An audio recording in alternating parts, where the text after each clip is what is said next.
Now we are on live. 1 minute to go.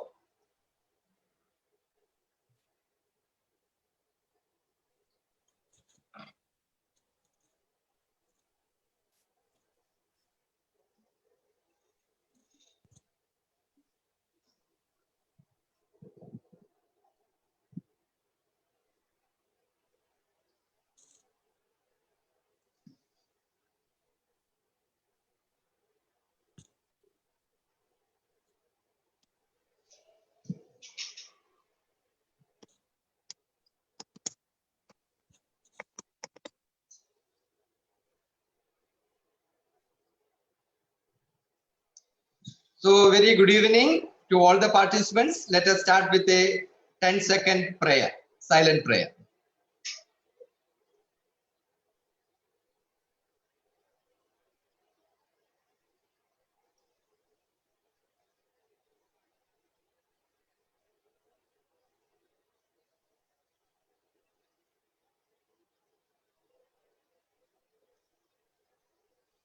So welcome back. Let me introduce our moderator today. Mrs. Swansupriya Amma is a principal at MVJ International School, who has around 24 years of experience in the field of education. Now she is a resource person for CBSE and a master trainer of national level training of the trainer in health and fitness areas. In the past, she has trained teachers in the project-based learning, which has piloted in Malaysia. Her best practices in school health management and innovative teaching methodologies won her Certificate of Commitment Award for the year 2018 and Award for Innovative Practices in Back Weight Program in the year 2016 and 17. And she got a lot of government, non-governmental organization awards. I welcome Swansupriya ma'am. Please, ma'am, please. Thank you, Srisan sir. Good evening and a warm welcome to each one of you to the fourth webinar under the NEP 2020 Masterclass Webinar Series organized by CEIR, Center for Educational Initiatives and Research Trust, Global. CEIR is an international forum of experts and scholars aiming at empowering educators in order to keep them on par with global standards established in 2009. CEIR has hosted a number of principals conclaves. It is an honor that our last principals conclave and our first virtual program both were inaugurated by Shri Anurag Tripathi ji, the Honorable Secretary of CBSE. As of now, CEIR has also organized 49 workshops for principals, 23 handwriting made easy programs, and 7 student career counseling programs on virtual platform. CEIR has efficient educators at board of directors, zonal directors, and premium members from all parts of India and Middle East. Our Middle East program and interaction with the Director Academics, CBSE, was inaugurated by HE Dr. Aman Puri, Consul General of India, Dubai. An interaction with Controller of Examination, Dr. Sanyam Bharadwaj, for principals and vice principals has been planned for 27th February. Please join CEIR News Desk and Facebook to get more updates from CEIR. One of our unique programs is the Campus Connect, handwriting made easy for students of all classes, which is totally free. Many schools have vouched the impact of this program in improving students' handwriting. For more details, please contact at ceirglobal.com. Coming to our webinar series, NEP 2020 has bold attempt to revolutionize the education system in India, and we inherited from our colonial masters. The NEP Masterclass webinar series are planned on every Tuesday and Saturdays in the month of February with an objective to help schools implement NEP guidelines in their classrooms. The speakers are all experts from the education sector. As shared, NEP Masterclass webinar series was inaugurated by Shri Anurag Tripathi, Secretary CBSE, on 2nd February. Dr. Swati Popat, President Podar Educational Network was the speaker of the day who gave us such valuable insights on ECCE FLN, the Early Childhood Care Education Foundation Literacy Numeracy. On the 6th February, Mr. Rajiv Kumar Garg, principal at Datta Meg World School, sir, enlightened us on the curriculum and pedagogy in schools, reconstructing the school curriculum and pedagogy in the new design and holistic development of learners. Ms. Srividya Mauli, principal of TVS Academy Hosur, was the speaker for the curricular integration of essential subjects and skills and transforming assessment for student development. That was our third webinar series. We have Dr. Suresh Nair, Principal Vivek Vidyalaya, and Mrs. Sharmila Surman, Principal Maharshi Vidya Mandir, as panelists who are our zonal directors for Chennai and Mumbai regions respectively today, as we have gathered for the 4th NEP Masterclass webinar. I have great pleasure in introducing our versatile speaker of the day, Mrs. Revathi Srinivasan, Director Education of Singhania Schools and Principal of Srimati Sulochanadevi Singhania School, Thane. Revathi ma'am is a devout educationalist with over 30 years of experience and with several specialized degrees in her field. Under her leadership, the school has bagged numerous awards and has received wide recognition in India and abroad for its focus on inclusive education, faculty competence through leadership, design thinking, innovations in pedagogy and assessments, parenting, sports, and culture. She is an invited member of various committees in education for the Government of Maharashtra, MCGM, BMC, and the CISCE board. Her immense contribution to the field of education has been recognized with several prestigious awards such as Times Icon Award 2019, Premium Rotary Vocational Excellence Award, Thane's District's Navadurga Award, and NDTV Award for Excellence in Inclusive Education. She has been recognized by the British Council for leading the integration of international learning in the school and has also facilitated by HRH Prince Edward, Earl of Wessex and Consul General of Australia for her years of committed service to the cause of education. She has published articles in various newspapers and educational magazines. Her article on leadership, which she presented at Harvard University, has received wide recognition. She is also speaker at prominent forums and has been invited to the United Kingdom for a global immersion program with UK universities to facilitate academic development programs with universities in UK and special focus on design, innovation, creativity, and entrepreneurship. A fine personality with a compassionate disposition, Mrs. Srinivasan's penchant for societal transformation motivates her to run a free occasional training center for street boys, helping them to lead a better life. Her service to the rural schools has helped students to receive quality education. Her other pursuits include conducting sessions on primary teaching, guiding teacher trainees from Denmark, the Netherlands, and Australia, mentoring students in social responsibility through rural immersion projects, encouraging their active participation in MUN, the Model United Nations sessions, and avidly promoting them to engage in physical activities and fine arts. Once again, a warm welcome to you, ma'am. A humble welcome to you. May I request the participants to now mute your audios and keep your videos on. Share your questions in the chat box.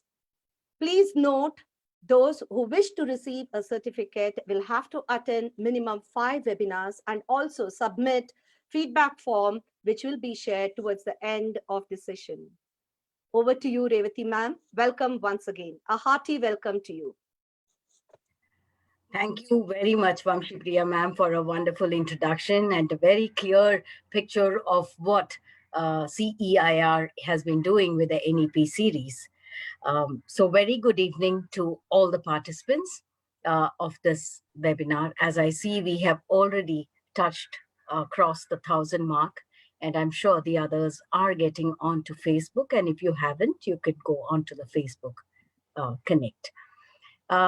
It is indeed very, very beautiful that we have come up with the new education policy at this point of time. Maybe many years overdue, but yet it comes at a time when we have started to think about it. My topic today is one of the aspects that the NEP has actually touched upon, and that's programs for the gifted children, the special children. It is something very close to my heart.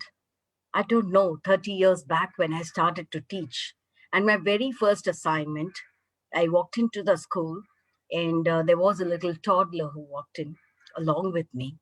And it is that child who brought in the real teacher in me. Perhaps I had gone in over there thinking that I would be a very good teacher, but the child taught me what it is to be a good teacher. And that child, today I understand, was a gifted child. I didn't know it then, because 32 years back, you are fresh out of college and into schools, and you're not sure whether what you're thinking is right. But that intuitiveness got me to feel that this child has got something very unique and different. Now I understand that that child was gifted. I met this child. Imagine almost 30 years later, he's now a young lad, a young man, he's married, and he's in the United States. And he asked me if I recognized him. And of course I did, because I was in connect with his mom.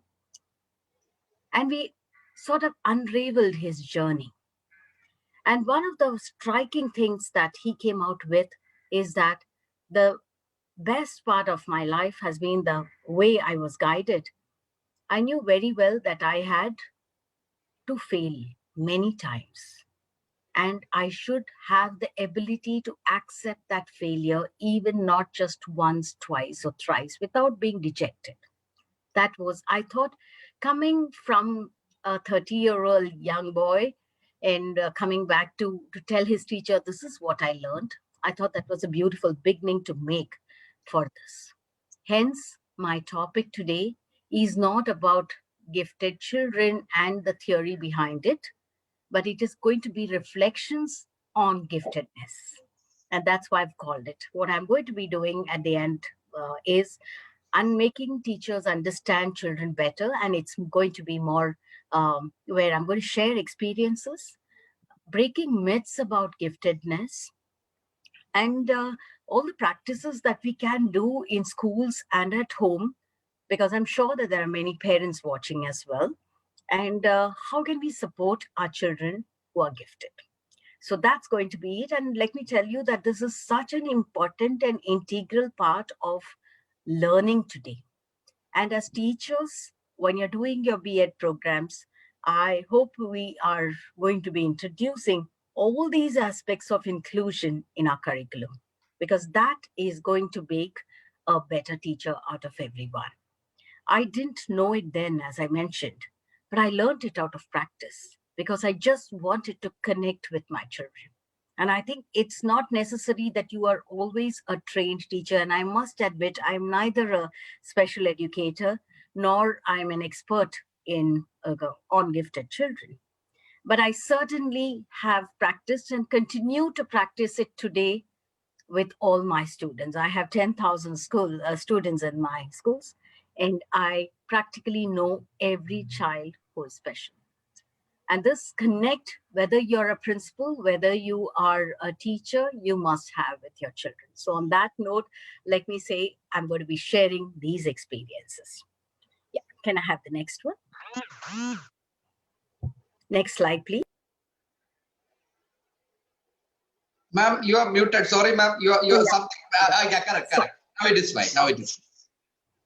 We say, how do I define giftedness in children? So those that demonstrate exceptional levels of aptitude or competence on one or more structured areas of academic activity, such as a math, maybe music, maybe language, or in a set of sensory motor skills like dance or athletics or aerobics, something like that. It could be any activity-based kinesthetic. This is generally symbols or signs of, genuine giftedness. But you can't just define it. It's in fact very, very difficult to identify a gifted child in a classroom. It's not easy. Okay, so the next slide, please. Yeah, next slide. So many times we have parents who come and tell you this. They started talking very early, ma'am. I have a parent who told me that his child at 1.5 years would tell the names of the capitals of all countries at 1.5. Okay, has a very wide vocabulary, can speak many words very fluently, very unusual, vivid imagination. They are highly creative. That visual spatial imagination is very good. They are extremely curious. So they keep asking you questions. They'll tell you when water you say has got no color when I'm drinking on a glass. Why is it that when I watch the beach, it's blue in color or green in color? No, give me an answer. That's a question that they will ask. So even at 3.5, when they ask such questions, it's quite surprising. They have an excellent memory, very retentive memory, very photographic memory as well. So they can use photographic memory to their advantage. They're able to read very well. They are excellent readers most of the time. They have very strong feelings, very strong opinions. They either do it or they will just categorically tell you that I will not do this. I'm not going to do. Very fair sense of judgment, being fair, not being fair, very clear. And all these, I'm telling you from the point of my experiences with a whole lot of gifted children. I continue to have gifted children in school. They set very high standards for themselves. And that's the thing why the little ones, poor thing, trying to be in perfectionists, are never satisfied with their performance. They are looking out for something. They're searching for something all the time. They're never satiated.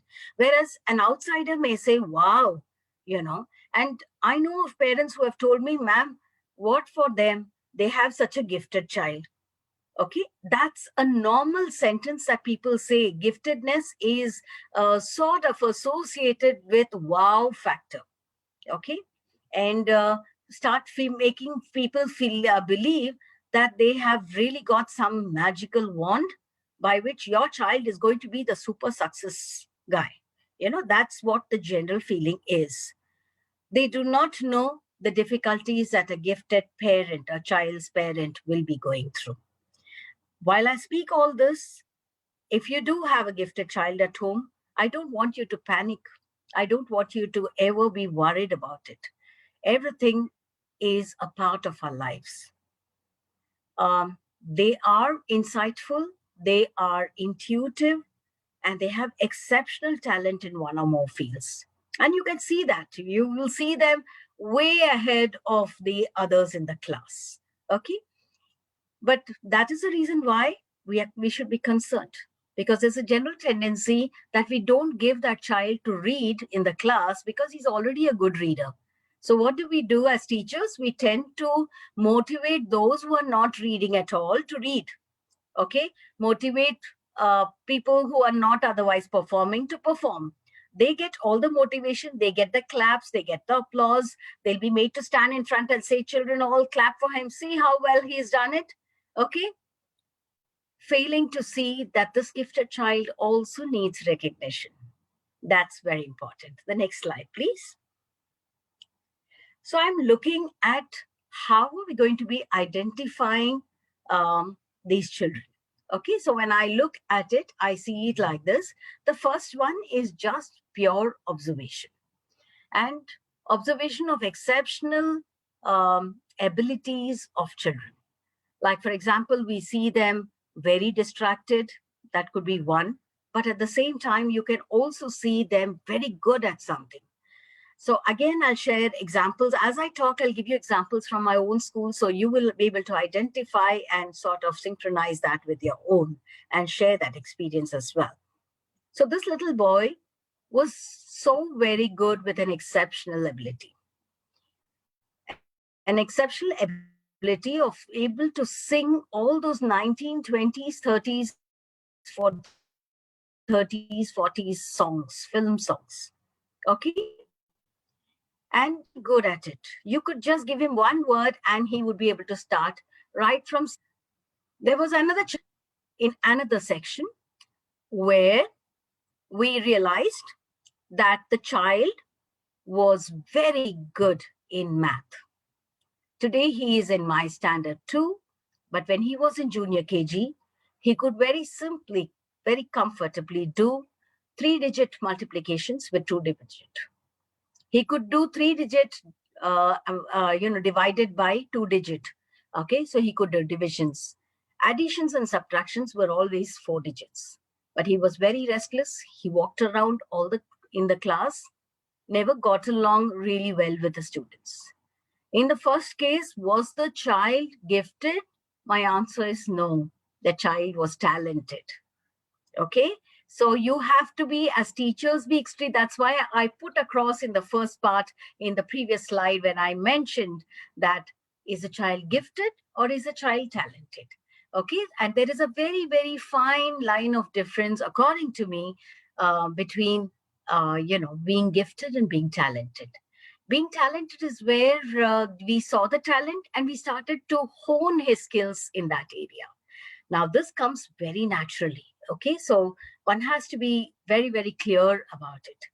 The second way of looking at it is going through some traditional standardized, programs, and then ensuring whether the child has shown the streak of genius that we are looking at. And of course, the third part of it would be something which is non-traditional, where we are looking at the behavioral checklist and what is the kind of performance evaluation, what are the kind of behavioral changes that happens when he's recognized, when he's not recognized. And I'm using he in a common gender, please. And so that's the other way of looking at it. And of course, the last one is an IQ test. But an IQ test, having an IQ above 140 is no indicator of being a gifted child alone. So that's not the only way, but one can look at it. So, so these are the 4 ways by which we can. But it comes so much out of experience that the more you handle children and more you see the child in the class, you will be able to identify their exceptional abilities, because you will see a kind of a pattern in their behavior. You will see a pattern in the manner in which they perform in classrooms. Okay, and you will see a pattern in the kind of interest that they are having. So when you see that happening, you will see the trend, and therefore you can make out that the child has been gifted in this particular area. Can I go to the next slide? Yeah, so there are lots of myths. So before we actually go on to this, we must break and bust the myths that surround these children. Most of the time, I make the sentence very often, and I know sometimes when I'm making it, I'm not really correct in making it, because I say every child which is born is unique and gifted. Okay, so yes, for a parent, every child is gifted in the way that we say that it's God sent to us. Okay, however, we have to look out for a formal identification that will go beyond the child being good at something. That is what is important. So I'm trying to break myths that are there. Everybody believes that a gifted child can manage everything. He's super smart. Whatever he does, he's going to do it very well, and he's going to be doing it so well that you don't have to look into it at all. So that's what would happen with this child in my class. He would do his arithmetic so well, and I started my career as a kindergarten teacher, so I know what it is to teach those 5-6-year-olds. And at 5, he could do mathematics like nobody's business. And I used to wonder, and I used to very often think that I don't have to look into his book, but I had to. And that is what it is, because we have to keep throwing challenges. They get bored very easily. So one has to be very, very careful. In fact, you as a teacher have to be super smart to be handling a child who is gifted in your class. There is a wrong belief that you need a lot of resources. Actually, an AP program or a DP, IPD, IBDP program is what is ideal.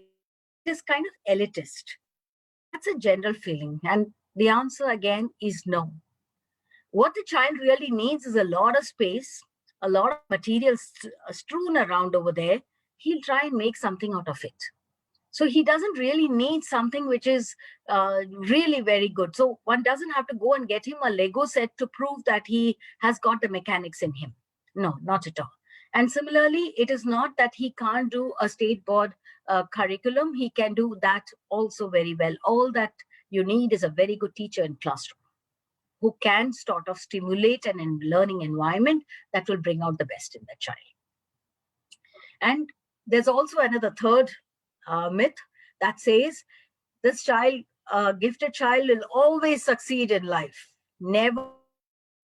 You can see so many of them who didn't make it to the top, didn't make it out at all. So the general feeling is, oh, they will always be super successful, which is again wrong.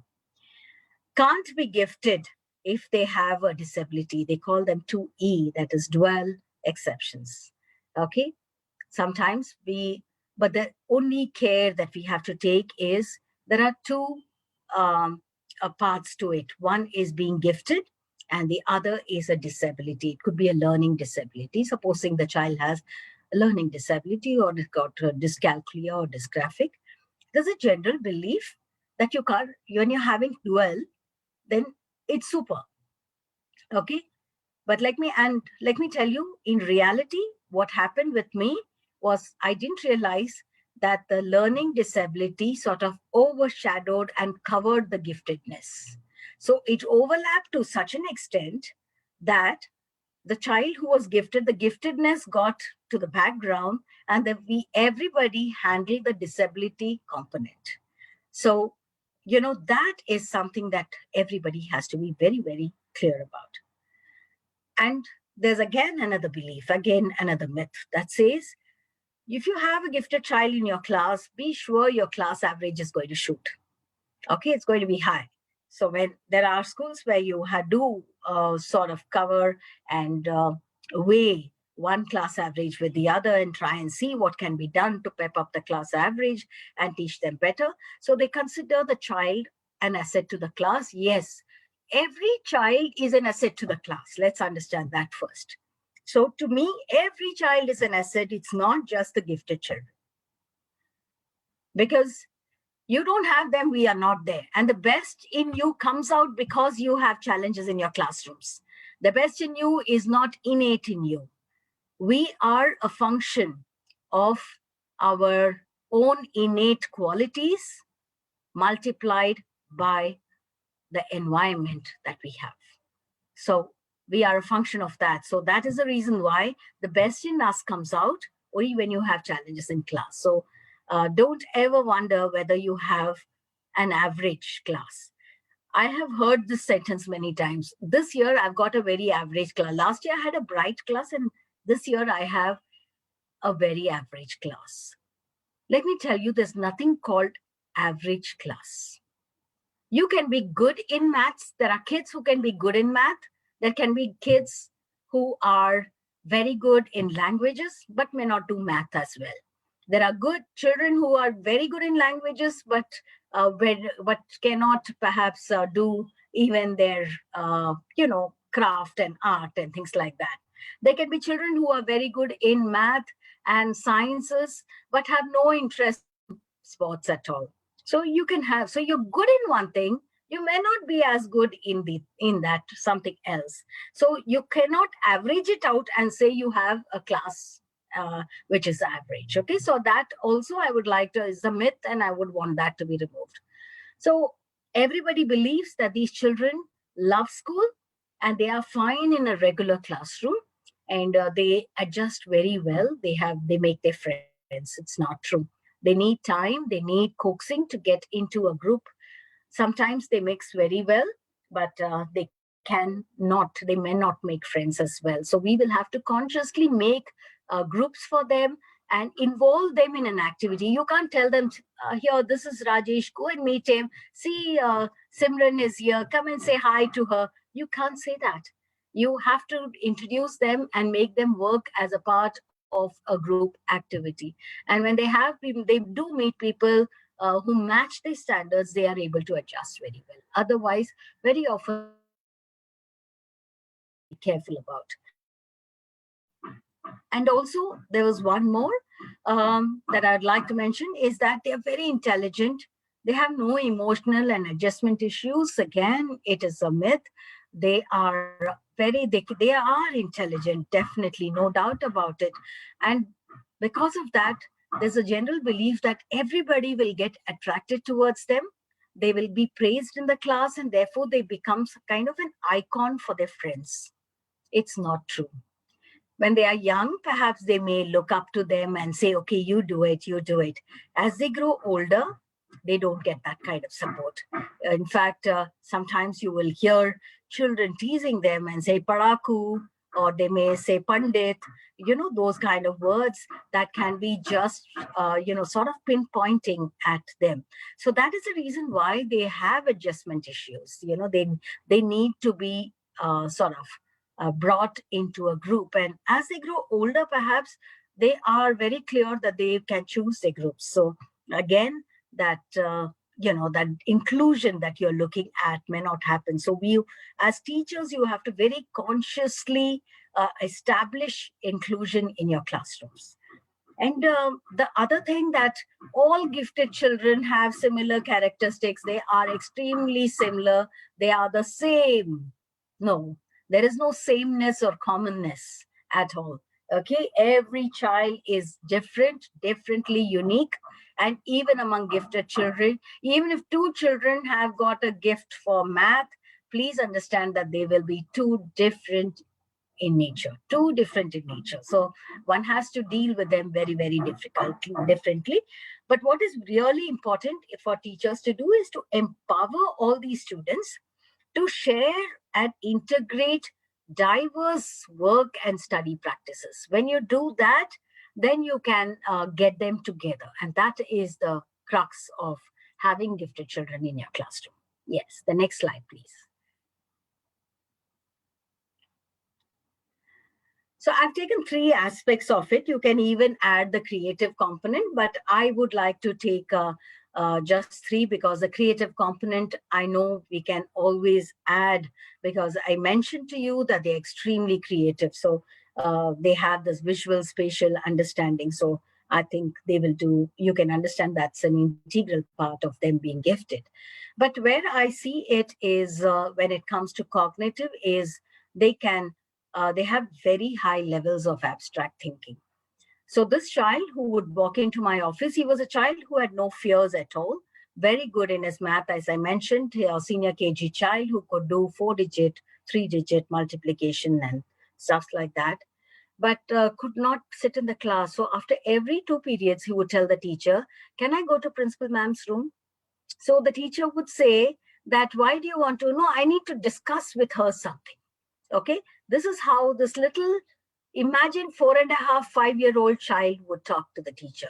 And if she says, no, you cannot go, because it becomes a habit otherwise. And every child wants to go, in KG, if one goes, then everyone toes the line. So if they say no, then he would show tantrums. Okay, he would show aggression in class. So the teacher would let him go with few friends, so that nobody, and every time there would be a different set of friends who come. For him, the other friends who came along didn't matter at all. His idea was he had to meet the principal, he had to convey something. So my room always has various things strewn around. Okay, I don't have a very corporate office. I keep it more friendly with kids. And when kids come to my room, I take out from my drawer something that they can do. So I would always give him something to create or draw.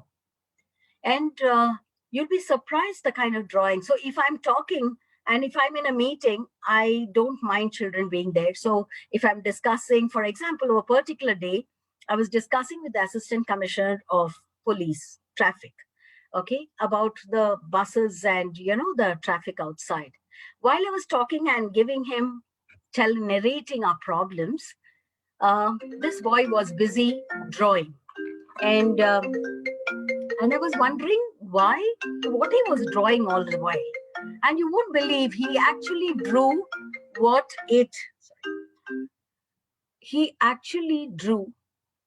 is the scene outside the school in the morning. So many buses lining in, and it was such a clear picture. I've kept that for life, but because I know if I put it, he may see it. I'm not putting it up. But I was so very surprised by the fact that he could visualize that abstractness. We're talking something serious, and he was sitting in that corner just drawing something.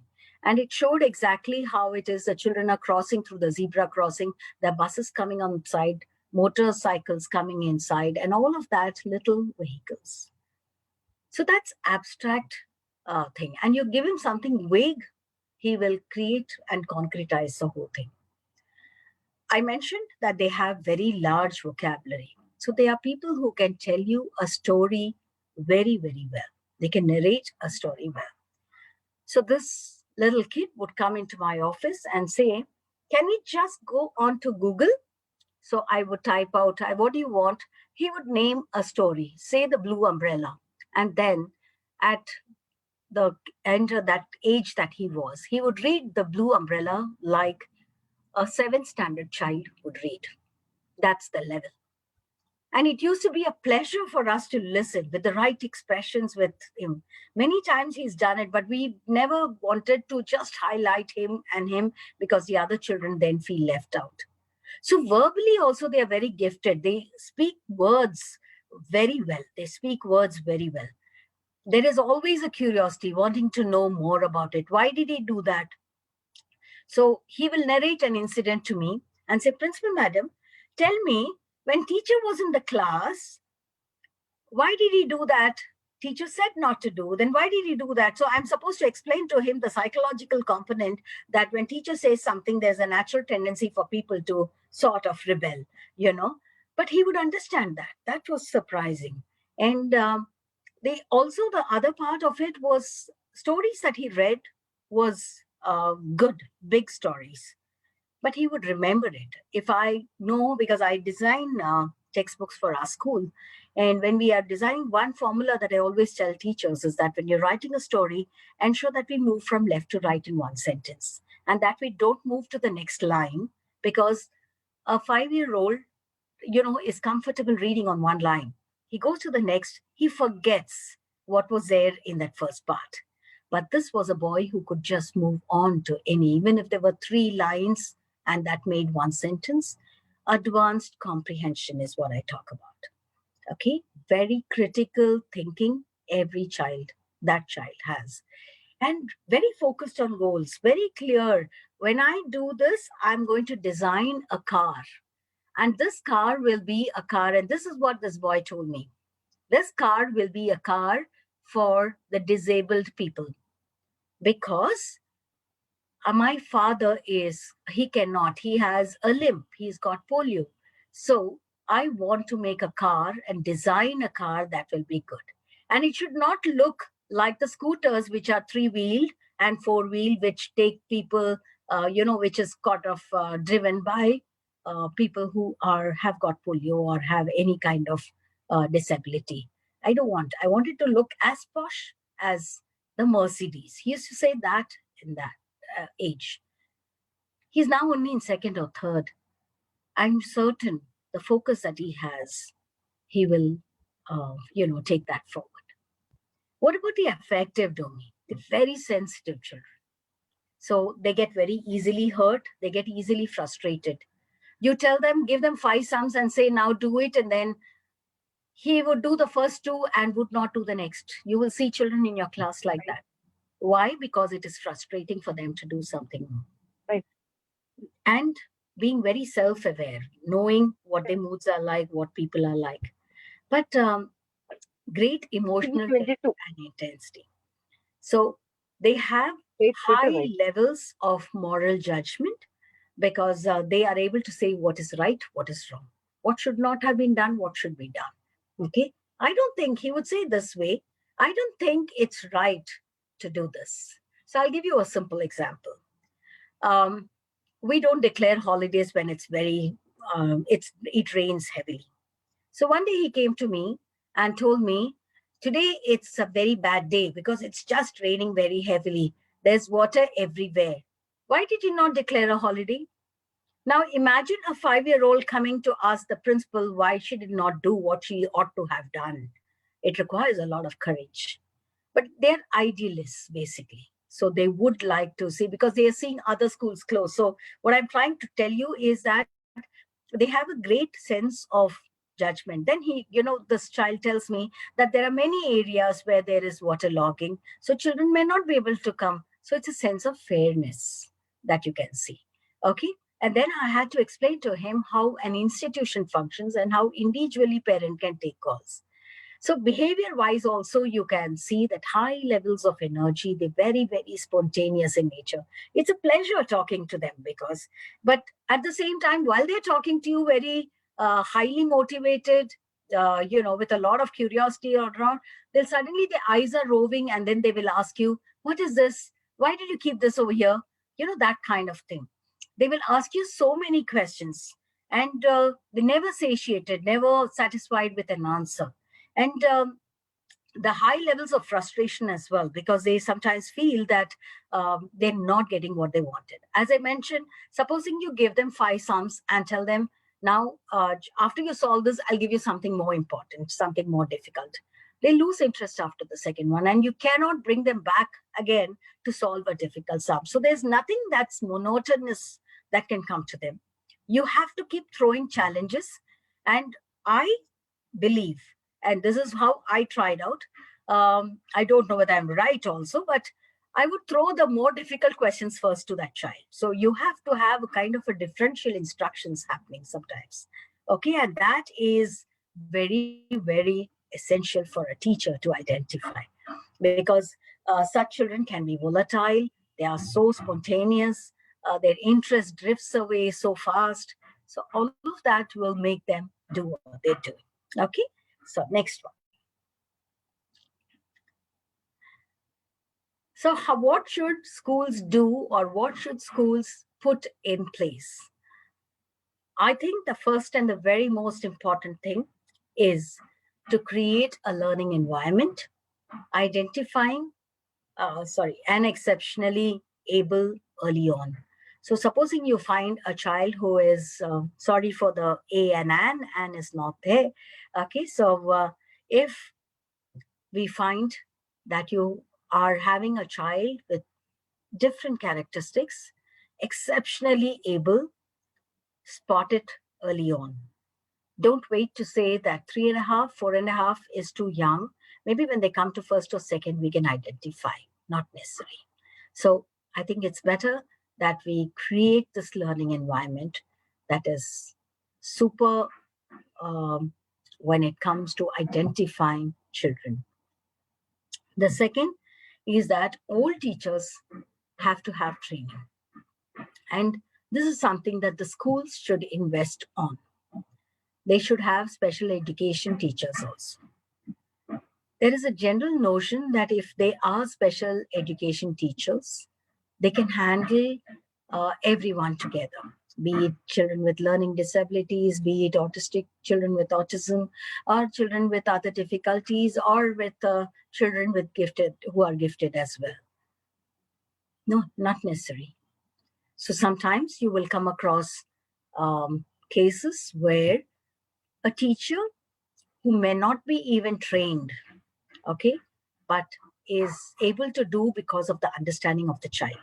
Okay, so she's able to handle the special child extremely well.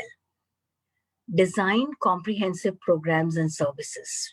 Very important for every teacher to design a program. And if it can be done collectively, that would be the best. I would suggest that the school has a policy in place, a written policy in place, where you have all communications to all stakeholders. One.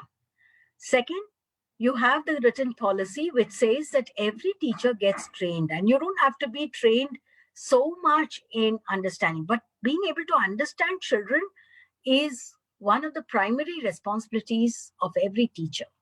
Understand their needs is very important. If there are special needs, then you need to understand that. And how do you design your lesson plans in such a manner that it caters to all children in school? That is very important in your class. Okay, so design lesson plans that would make more meaningful experiences for every child. This is important. The special education teachers must teach and be interactive, collaborate with the teachers in a particular class, and constantly talk to them about what's happening in the field, and upgrade them more and more programs that you can get them involved. I'm just seeing a chat question that came up, so I will put it across along with this. They've asked for more information on what kind of programs that we can give, design comprehensive programs. Basically, it comes from your lesson plan. How creative can your lesson plans be that you will be able to attend to every child in the class? How can you manage a differential instruction in your own class? Very important thing. And we normally give this excuse, I have 40 children in a class. I have 50 children in a class. How do you think I can do it? Yes, you can. You only must have strategies in place. How do I group 10 children together who have similar likes, dislikes, who have got some sort of a kind of understanding of things? In that 10, you have to place someone who is very creative, who is good at art, somebody who is good at speaking, one who is good. So make groups, small groups. And when you design something for a lesson for a class, you design them in such a way that you get small groups to work. And similarly, your gifted child will also have someone who can be equally good in that particular subject. This is very important. And when we have a comprehensive program in place, which are the lesson plans, one thing you remember is that don't constantly think that you have to cover a lesson from the first word to the last word of that particular lesson. That's where we keep telling we don't have the time to complete the syllabus. You don't have to complete the syllabus. You have to only get conceptual understanding in place. When conceptual understanding happens, everything else falls in place. Okay? When you're doing that, when you're doing your assessment component in your own classrooms, encourage a lot of discussions. And when you encourage discussions, understanding of the subject happens very well. So that is something that every teacher needs to do. And try and bring, the student learning needs in position. Everybody has a learning style. If our lesson plans can be designed in such a way, like it's designed to cater to every child, that would be just wonderful. Okay, the next one, please. So now what kind of a school? Does the board matter? No. Does a curriculum matter? Yes, and 500% yes, it really matters. Okay, because curriculum is not the syllabus, please mind you. Okay, so the syllabus is approximately the same, but your curriculum is all the transactions that happen in your classroom and outside that goes to make the understanding of your concepts well. That's your curriculum. So can you make it challenging? Yes, because you're going to raise the bar for your children when you make your curriculum challenging. Teachers and schools will need to accommodate the needs of the gifted. So that's something that you have to look out. So if you have a child who is very, very gifted, please note that you don't need a school that says inclusive, you need a teacher who understands your child. That's more than enough. Okay, but the school should be broad-minded enough to be able to allow this teacher to function in the most creative manner as possible. I think that is what is a school like. So need for shared interest groups, so very relevant. You must have that. Like, for example, I as a parent can be a part of a group which has got all gifted parents there. So I'm using gifted parents, but give children parents of the gifted children. They say I can't hear. Is that audible, please? Yeah. You're audible, ma'am. Okay, fine. You're audible, very much audible. Yeah. No, I just saw a comment there, so I thought I would. No issues, no issues. Thank you. Yeah. Very important to have teachers in groups as well. So teachers who are having special children in school, once you start forming the group within the city, slowly others will join. Just like how CEIR has become a complete national movement, now it's become international as well. So everything, when you find there's value for what you're doing, you will find a share group and you must share those. Okay, because sharing practices is the best way to learn. No training can bring you the kind of learning and learning experiences that sharing gives. Okay, so what I'm doing right now is only sharing my own experiences. That's why it will, you can connect, because you will have a child like that when I say something, oh yes, I do have a child like this, and you'll be able to connect. Does it matter that there are counselors in the school, there are clinical psychologists, there are special educators in the school? Yes, it matters. You must have a team of these people who can help our teachers from time to time, updating them. At least once in 3-4 months, you must have sessions where counselors do sessions and give updates on what's happening in the field. Because as a subject teacher, I may not be aware all the time. So it's important to bring that. Does it matter whether the school is private or public? Not at all, according to me. As long as the public school has very, very good teachers, teachers who are willing to go beyond. And I have seen schools where I've gone to very, very rural areas in Maharashtra training teachers. And I'm going to share those experiences. They've been one of the most enthusiastic teachers I've seen. In fact, I've done training programs in the month of May. That was a summer vacation. They had left their little children, 3-year-old, 4-year-old, with their husbands and had come for training program because the government of Maharashtra had asked me to do some training for them. And I was doing a complete 8-day training. And after me, there was another set of training happening. So almost about 2 weeks, they were in Mumbai, leaving their children behind. That is commitment. So it doesn't matter whether it's a private school or a public school. It really matters, how are the teachers committed? Is it a job for them? I always say this, and I repeat it again. Don't boast of the number of years of experience, because is it 1 year of experience repeated 24 times, or is it 24 years of experience you have? And each year of experience has to be different. You will have a different set of children in your own classrooms each year. They give you so many challenges. They give you so many learning experiences and opportunities to learn, right? For them, you are almost God. So it's almost very, very important for us as teachers to make our commitment very, very clear. Does the board really matter? I mentioned that it wouldn't be. The next one, please. Next slide. Then how can teachers, we spoke about how schools can do something. What can teachers contribute towards?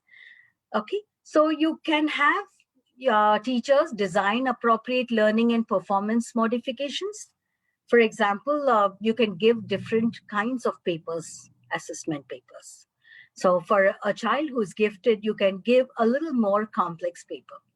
Okay, especially in a particular field that he is very good at, you could do that, because that is, so generally itself, you can try and do this, have differential question papers coming across. The first one is that children won't copy from each other, because that's going to be very different, but more so that children who need challenges must get challenges.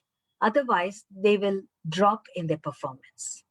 Same way, designing appropriate learning practices.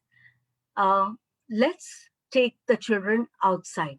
Supposing I'm teaching poetry, English poetry, I take them out to an open garden or somewhere where close to some tree or maybe something like that, and teach them poetry. I had an history teacher who always taught by the side of the backwaters. And I would wonder why, what is the connection? Because you are not trying to stimulate your, emotions or anything through that. And history is not a subject where he could connect to the waters. But I realized that the best of the lessons came from there. The idea was that when the child is in the class, the whole day gets bored. So you're trying to bring out a stimulus. So that's what they're doing. Select, adapt, and use evidence-based instructional strategies. When you just read a lot or you share your experiences, you will have a lot of strategies of how to communicate with students in the class. Select what is most useful, because sometimes you really cannot copy somebody's idea just like that. And I would suggest that do not just lift it off from anyone, because somebody else's experience, someone else's need, and the environment that they are in are different from your own. So you'll have to contextualize it to the environment you are in. So that will help you a lot. Then use multi-level and multi-dimensional curriculum. So the curriculum is very broad. As I mentioned, it has to be conceptual based and concept based. Allow them to do their mind maps after they do their lessons.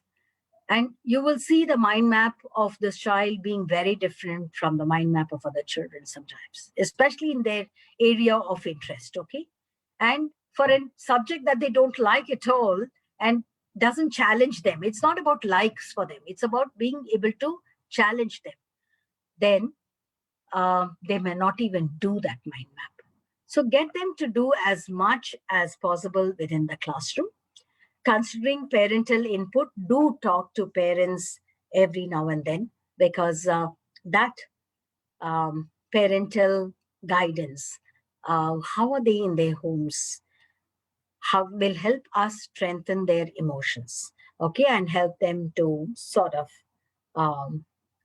bring about a kind of balance between their own strengths and, I won't call it a weakness, but what you think about it is shortcomings. Okay, so that's that balance between the two is very important.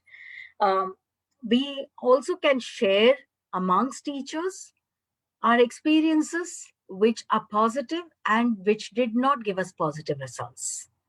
That is again very important, because once you do that, I think it will give other teachers greater strength to try out something or innovate further from what it has come.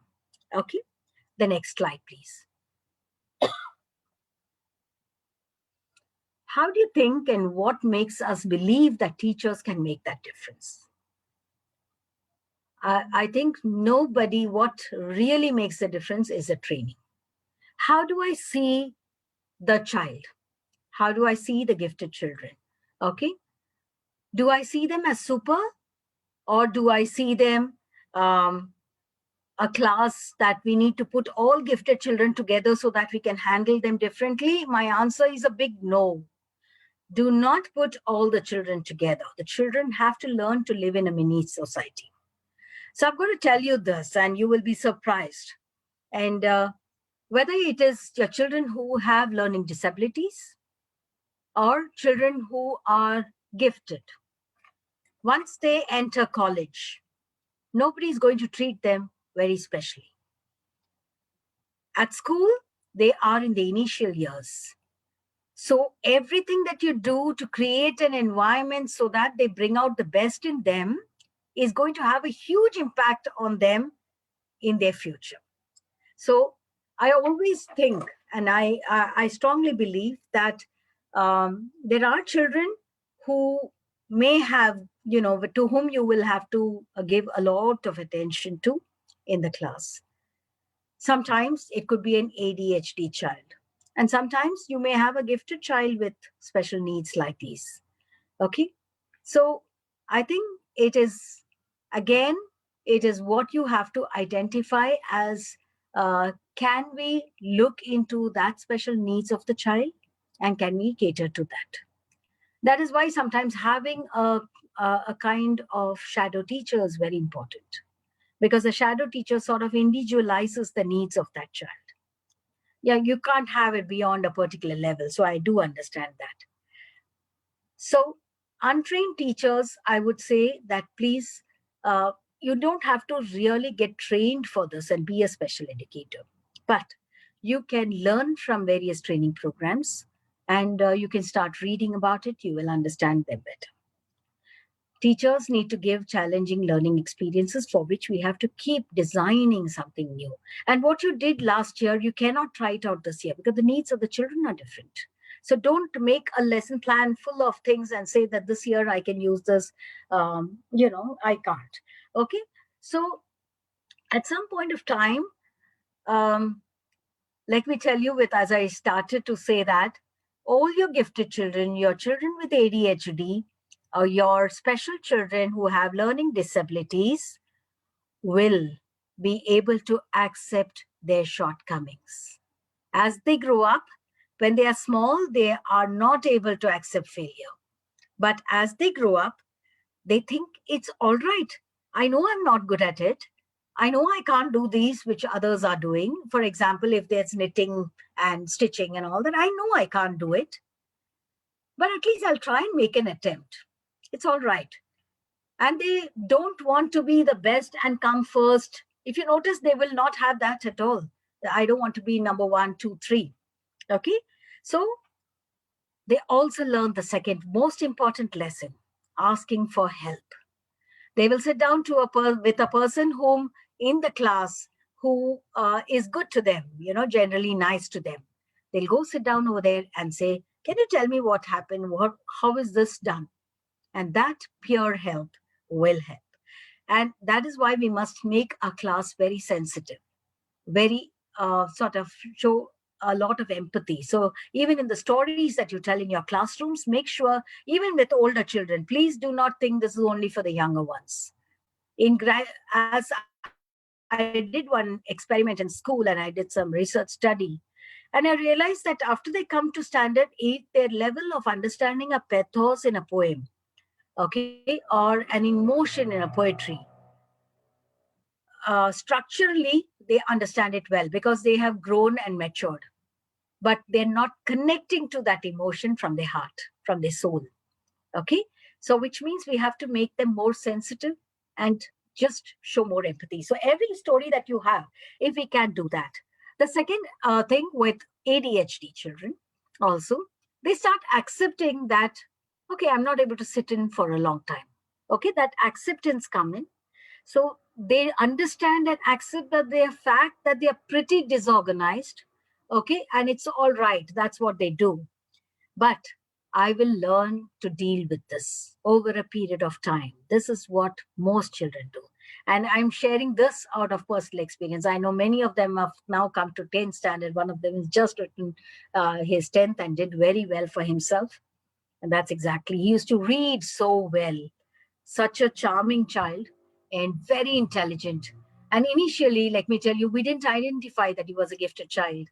We thought because he had an older brother, a brother who was almost 9 years elder to him, we thought because the brother was reading so well, he learned it from his brother. We realized later that he was an exceptional child. So there are lots of such geniuses, and no matter where you go, they are there. So this is another aspect that comes to children as they grow up. All children, when they grow up, they understand, oh, there are as many, good in that subject like me. I'm not the only one who's exceptional, and I'm not the only gifted one. There are lots of gifted people like me. They understand that.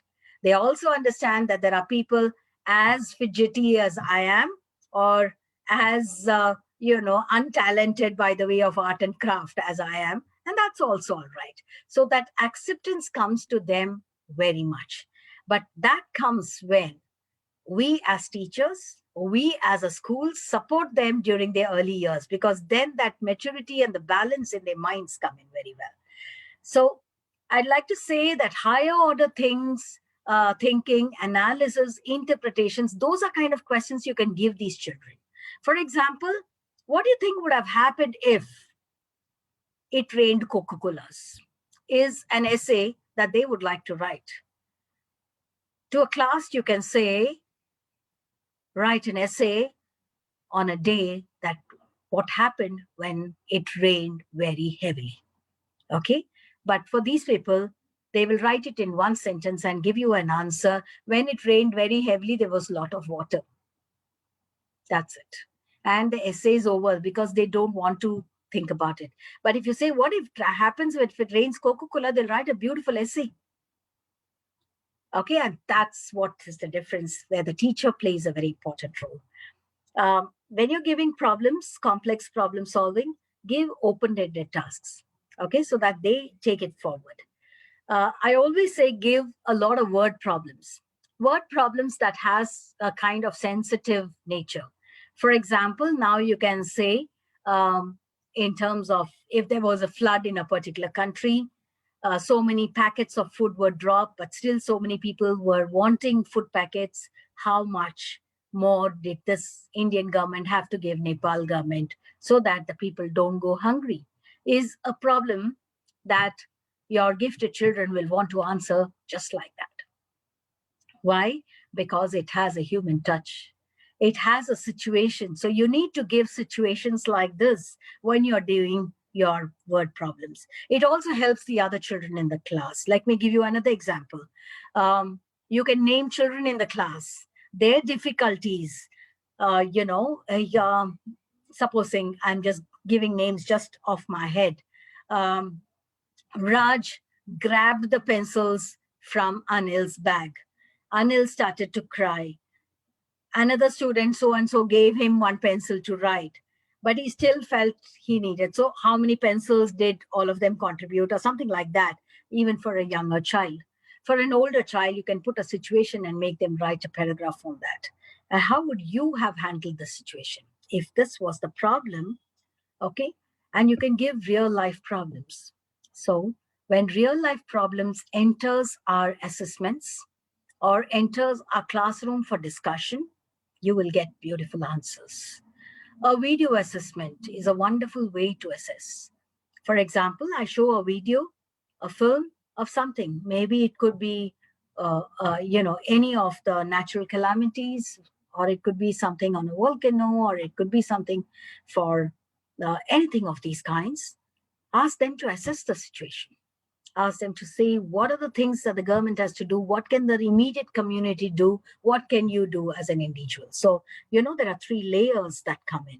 So that's what it is, okay?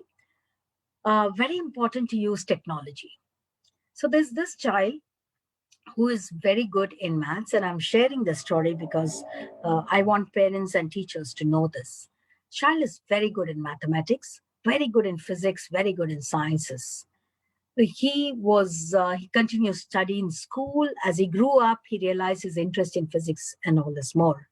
He started to use technology in a big way. He went on to join Khan's Academy. He went on to do a lot of math problems, interact, especially now in the lockdown. He was interacting with parents, with mathematicians, with scientists across the globe. He had this one-on-one session, so much so that he could not think about anything else but maths and science. His father wrote to me a few months back saying that, ma'am, I'm just wondering, this boy doesn't want to get back to school because he doesn't want to study any other subject but maths.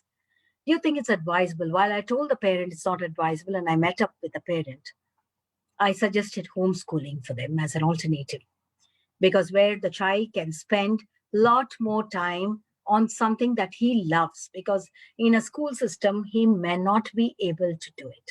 Okay, so that is the reason why.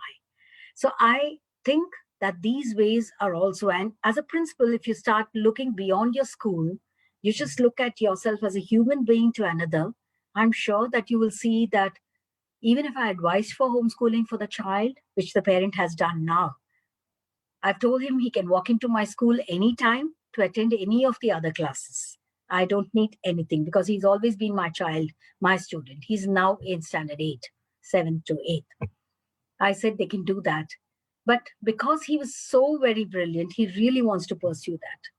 So we must give that, because the parent itself feels that, yes, we must give him an opportunity to go to the US and things like that. If they're having such plans, we need to be open too. Okay. Forming an educators group, sharing the best practices. I mentioned this very much, and I think it really makes a difference. Next one. So what can parents do? See, we are in a triangle. We must get the parents involved. Okay. Sometimes when we talk about giftedness to children, the first reaction for a parent, because when you hear the word gift, it gives you a wow factor, right? So they would say, wow, my parent is, or my child is a gifted child. And they go around telling everyone, my child is a gifted child. My child is a gifted child. They don't understand what it is, and later on the reality strikes that there are difficulties that the child goes through, adjustments to being able to mix. So what can parents do? Know more about the subject. Okay, become more knowledgeable so that you can have discussions with your teacher, you can have discussions with your special educators. Don't impose too many things. Don't try and say, I just need this done. Okay, I think it's not about personalizing over here. Letting go is the way forward. Okay, so participate actively in all enrichment programs. Schools must be conducting a lot of programs, and do attend that. We make it voluntary, and many times parents don't attend because they feel that it doesn't affect them. So what the school has to do, let it do. But I would say today we have come to a time where parents need to attend every such program, become more educated about aspects of education. We all as human beings must come together. We are on an edu space today. Okay, if we have to raise the bar of education, it's not about adding our qualifications. It's not about adding degrees. It's all about understanding people better, understanding children better, and making that process of learning for the child much more enriching than what can happen. So I just want parents to remember, whether you have a child with ADHD, whether you have a special child, whether you have a gifted child, you just have a beautiful child. Enjoy that child. Enjoy that parenting. Don't keep worrying about it. There are hundreds of ways by which you can find solutions. And 10 years down the line, you wouldn't even know whether your child was special or not. I can speak with experience because I do have lots of students in school. So I know how they come out, and they come, and one of them is a wildlife photographer. Imagine taking a career like that, right? The wildlife photography is a career that, we would associate it with, but he was a hugely special child because he had very high ADHD. Okay, he had high anxiety, a whole lot of problems. But how beautifully he is. And his only dream when he was in school was, ma'am, I want to travel across the world. And his favorite subject was geography, just because he could map the places in the country. That's it. So can we identify that? That is what is most beautiful. The next one, please. How can we equip parents, make them understand their child better? Parents, when we tell, as teachers, we may tell you that the child can do this better, can do that better, or he's not. Sometimes he can't sit in a place. We refuse to accept it because as a parent, very naturally, we can't. We don't want to hear it. Teachers must know how to put it better for parents to accept, but more importantly, for parents to open their eyes and accept their child, because every child is beautiful. Just accept them. Giving an enriched environment even at home. It's all right if your house is dirty. If your house is dirty in the sense it's strewn with equipments or materials or play equipments and all that. If your house is not a place to explore, what else will be? Is it the neighbor's house that's going to be like that? No. So you might as well allow your child to throw things around. Just teach him how to put them back in the toy box. That's it. That's important. Allow them to the freedom to do it. Similarly, when they're reading books, they will read books, they'll put the dog ears and keep it, and then they'll go back to read it. Allow them to spend. Don't say, what are you reading all the time? Don't do that. Third, they're standing at the window and watching blankly into space. What are you doing at the window, wasting your time? Is not a question or answer that a parent or teacher or anyone can ask. Okay, you never know what comes out of that view. So what's the learning out there? So work closely with schools, volunteer, parents can volunteer, as there are courses as well that you can do. That's very important. Focus on the strengths. Don't worry about the shortcomings. Please do not compare your child with that. In your own family, you may have one child who is doing, who is perfectly otherwise doing everything very well. And you may have a special child. Just don't bother. They're two lovely children. Okay, all 5 fingers are not the same. If you cut them to size, you won't do anything that you're doing now. Remember that. So that's the reason why you have to learn to help that diversity happen. Let go of the idea of normal. I've heard this and therefore I'm using it because I hate to use these words, normal and not normal.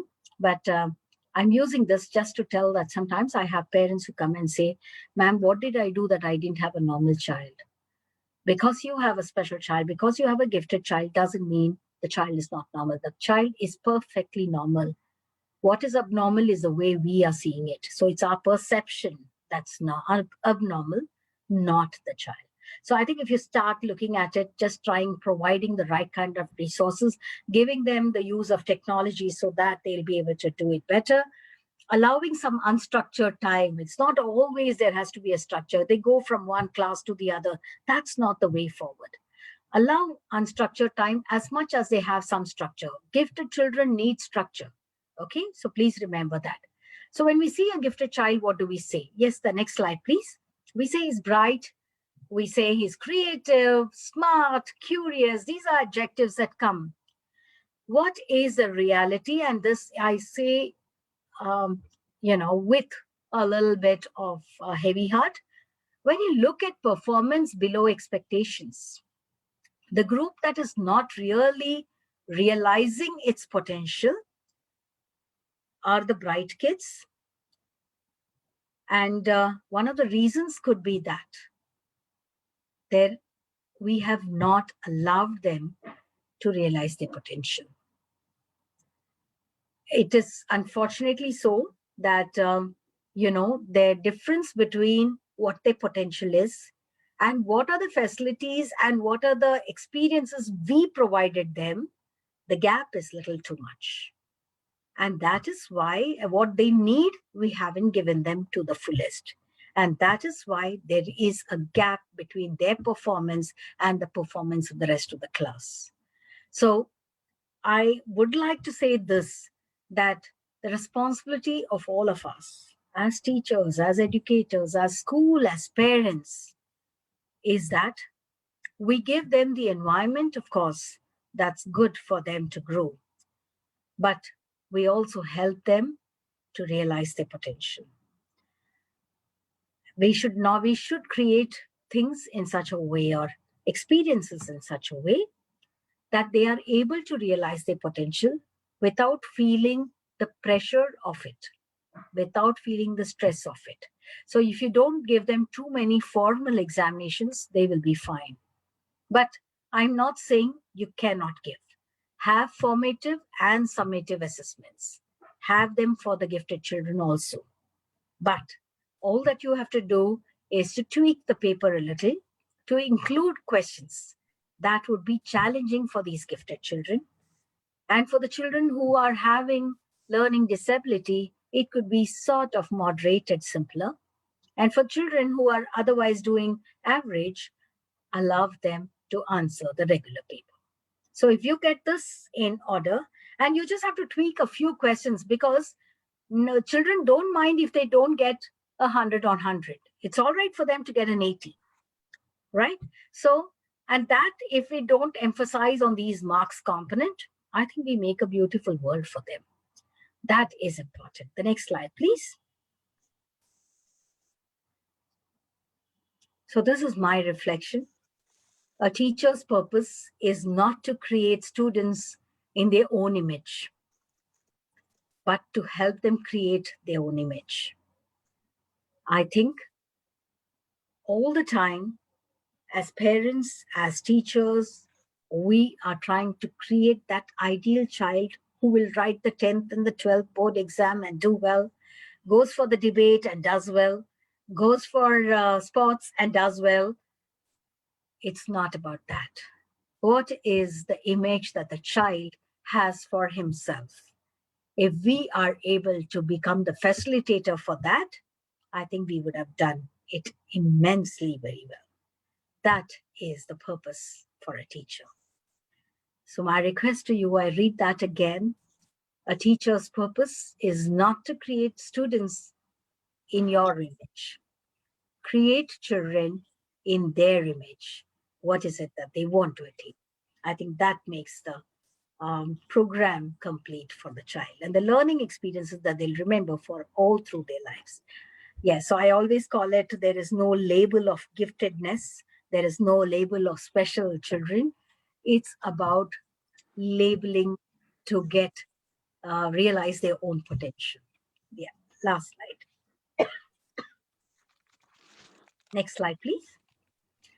I love the strawberries, so I'm using this picture.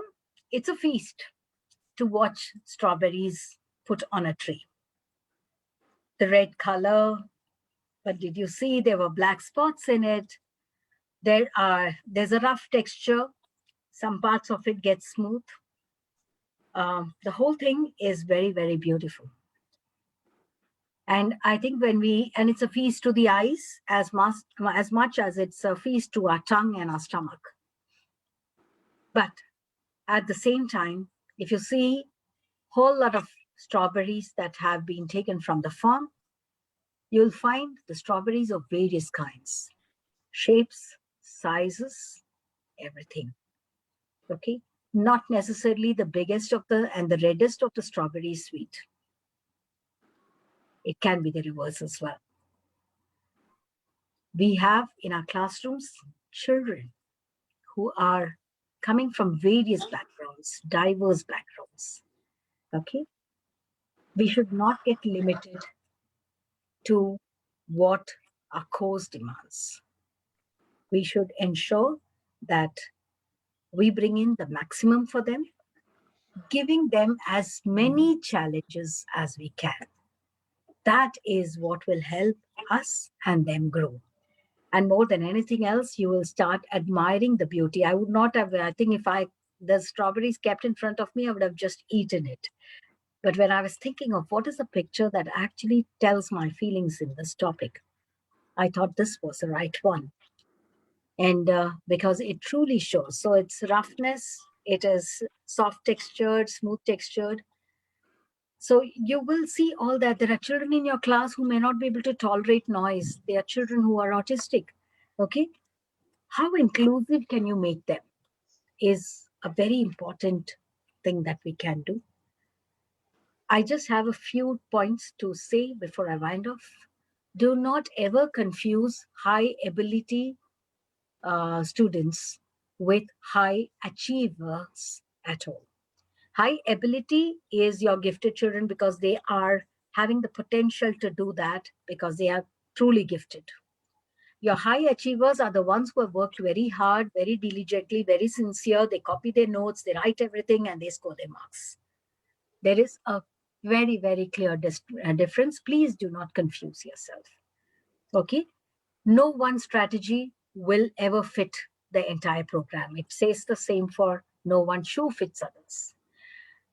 Gifted learners cannot be treated as peer tutors. Just because they're good in math or in English, do not make them sit next to a child who is learning and who doesn't know anything and say, you teach him. They have no patience and they will not be able to teach because that's a gift for them. Do not ever give gifted learners this idea that they can, when they're good at one thing, they can do everything else also, and encourage them thinking that you're motivating them. You tell them, no, just do this art and craft also. You can do it. You can do it. Let me see. You will never be able to succeed So allow them to be what they are. Don't call anything free time. There is no free time. Just give them a challenging time. Call them a choice time. You could call any of these names, but don't ever tell them free time. They don't like free. So that's something, that's a shortcut that I always believe. And they hate spoon feeding of instructions. Very often we give a project title and we give a whole lot of instructions. Okay, put that thing after a line, leave a line, then you do it. Then you must draw after this, put a line with a plaque. I don't want you to use a red or a green pen. All kinds of instructions. Please don't do that. No spoon feeding for them. They have no patience for that. So these are things, keep them active. Give them stories that you can share, good and negative also, because that also gives a learning for life. So you can have book talks in your classrooms. You can also do, don't set a whole lot of questions and say 25 sums, let's do it at home and bring it. They will not complete. There will always be people who will not complete their homework. And the gifted ones are one such. Above anything else, give them high and deep complex activities that will allow thinking to happen and allow a lot of discussions. They want to be a part of the group. They don't know how to be. Only group activities with children can help them to do so. So I think these are the strategies that I've used in my classrooms. I may have missed a few, but I think more or less it would be the same. I hope this has given some indication. I'd like to say that these are my reflections on the subject. These are my own experiences that I've shared, and also by observation that you have learned so much. And sometimes, because I always sit with my counselors, I learn a lot from them. So to all my team of counselors, I must say thank you very much. But to everyone, I must say, just be good observers. Yeah, I learned, my interest in this field came up because of that. I feel that inclusion is the way forward. Thank you very much for your patient hearing, and thank you for giving me an opportunity to all the members of the CEIR. I'd like to say thank you so much. This is one of my favorite topics, and Dr. Suresh just touched on the right nerve, I suppose, because I talk a lot on how it is to in fact, we have to say thanks to you, ma'am. You have covered almost everything. Thank you. In fact, there very few questions were there, but the majority of that questions also you have answered without even asking the questions. Yeah, I was just looking at this at the chat box, and I sort of connected while I was talking so that we don't have to specify a question time. So that's what I really thought, and I hope it was useful. Okay, ma'am. Thank you, ma'am. And that was truly mesmerizing, and quite a lot of takeaways from experience of the teachers to the learners, the kind of lesson plans which needs to be dynamic and not stagnant over the years, and the right kind of resources from playway method. Very well explained, ma'am. And if I start adding on the list, there's a bucket list and an endless list that would flow off. Thank you. I would now request Suresh sir, if you could just ask few questions, at least one or two questions. Okay. I know madam has touched upon it. Ma'am, we have, sorry to interrupt, we have hardly 3 minutes time. No. Yeah, I will ask only one question. Yes. First of all, thank you, Vanshikriya ma'am. Thank you very much, Ravathi ma'am.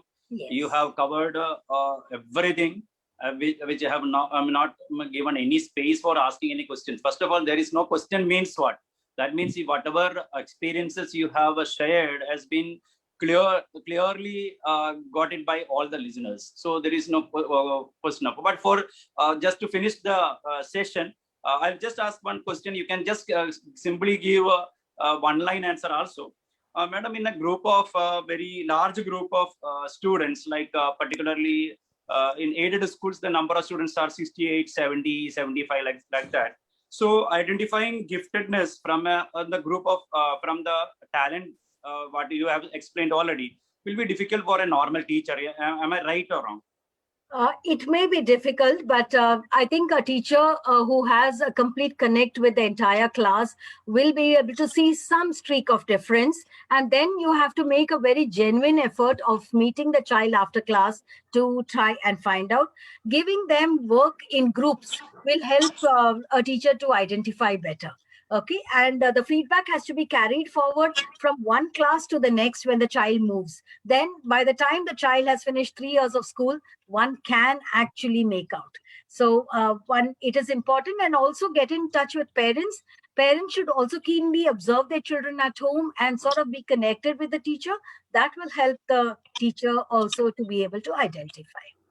Okay, ma'am. Thank you. And all the remarks what has come from Facebook as well as the Zoom is fantastic. Everybody is praising you like anything. So Yes, once thank more, you. once again, thank you. Yes, ma'am. Thank Once again, ma'am. Thank you so much. It's been a truly a wow factor to all of us, ma'am. Thank you, Suresh sir, for having asked that question. And thank you, ma'am, for the answer. I request all the participants to fill up the feedback form posted in the chat box. Please note that attendance and feedback of minimum 5 webinars of this series are compulsory to get your e-certificate. And also a gentle reminder to all our esteemed audience, please don't miss our next session, Dr. Vasanthi Tyagarajan, on teachers, service, environment and culture, continuous professional development, career management and progression, which is going to be coming up on 16th February. I now request Mr. Rajiv Chauhan sir to propose the vote of thanks. Rajiv sir, over to you. Thank you, ma'am. Thank you very much. Am I audible? Yes, sir. Yes, sir. Yes, sir. Yes, sir. Yes, sir. Yeah, good evening, all of you. It was indeed pleasure. Good evening, sir. And where it was an eye-opening session given by ma'am. I would, on behalf of CEIR, first like to thank Revathi Srinivasan ma'am, directors, Singhania School. Ma'am, you have taken a topic which was, and which is always close to our heart, and especially to my heart. I'm also from Singhania, as we have met, but probably once we meet, you'll understand. I was at Kanpur. Ma'am, you have not changed. You have not changed, just stayed same. And as usual, you have always done onto it, telling us how to identify a gifted child at school as well as home. It was a good one. And how you can do a talented child. And as a right example, you said, ma'am, a gifted child may not be always successful. I also like the very good aspect on that is the parents are to be more knowledgeable and understand the child better. This was indeed a good eye-opener to all of us. And it had been one of the excellent sessions and we enjoyed it. It took 1.5 hours, but nobody knows when time, it looks just started. And it went very well. And we all enjoyed it extremely well. On behalf of the board of directors of CEIR, the zonal directors, and all the participants, I would only say it's a very small word, but you have done too much for us with a folded hand. Thank you, ma'am. Thank you very much. We are indeed blessed, and I'm very sure we will all learn more from it, and we will do extremely well. On this occasion, I would also like to thank all the principals and all the teachers, participants who have joined, not only from India, from abroad, and got connected to you on this session, on this topic. And in the end, I would like to thank all those who have worked behind the scene and whom I have forgotten to mention. Thank you. Thank you very much. I request the Almighty or pray Almighty to keep us healthy and safe at our homes. Thank you. Thank you very much. Over to you, ma'am. Thank you very much. Thank you, sir. Thank you. Thank you, ma'am. Thank you, sir.